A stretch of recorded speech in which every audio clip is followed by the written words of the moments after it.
Au-delà d'une histoire transcendée par les frontières du réel, dans les recoins les plus reculés de l'existence, émergeait une famille modeste dont le bonheur se reposait sur l'amour et la solidarité.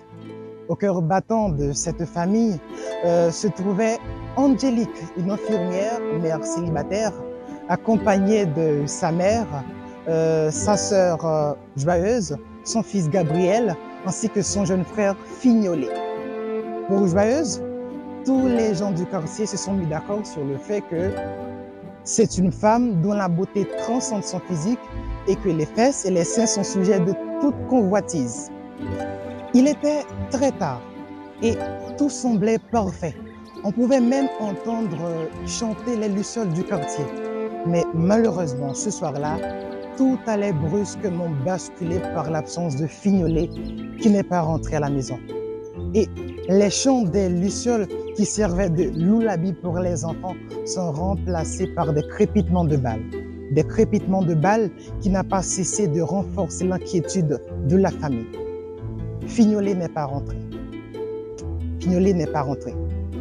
Donc, Angélique et Joyeuse, minées par une sorte de détermination ardente, partent pour un voyage incertain dans le but de retrouver leur frère.